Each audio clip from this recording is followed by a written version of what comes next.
ពេលពិភពលោកពោពេញដោយសំឡេងខ្លាំងមនុស្សប្រយុទ្ធគ្នារាល់ថ្ងៃគិតថាត្រូវតែរឹងមាំដើម្បីរស់នៅ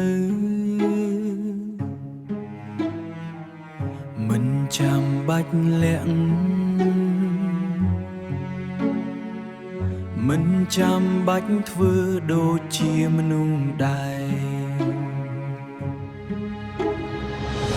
យើងមិនចាំបាច់ត្រូវរឹងទេគ្រាន់តែមានចិត្តល្អ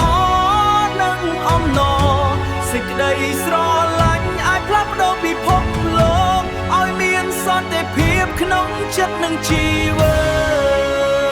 តចូលចែករំលែកភាពទន់ភ្លន់ទៅវិលមក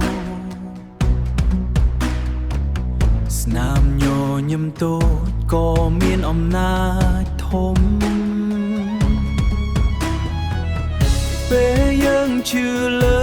សេចក្តីមេត្តាពិភពលោកនឹងភ្លឺស្អាតឡើងវិញ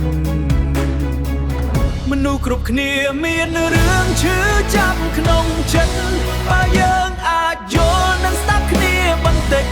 សេចក្តីសុខនឹងកើតឡើងកុំឲ្យកំហឹងគ្រប់គ្រងចិត្តយើងអនុញ្ញាតឲ្យមេត្តាដឹកនាំផ្លូវ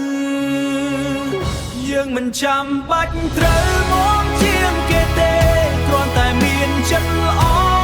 និងអំណរសេចក្តីស្រឡាញ់អាចផ្លាស់ប្ដូរពិភពលោកឲ្យមានសន្តិភាពក្នុងចិត្តនិងជីវិតបើពិភពលោកស្ងប់ស្ងាត់ដោយស្នេហា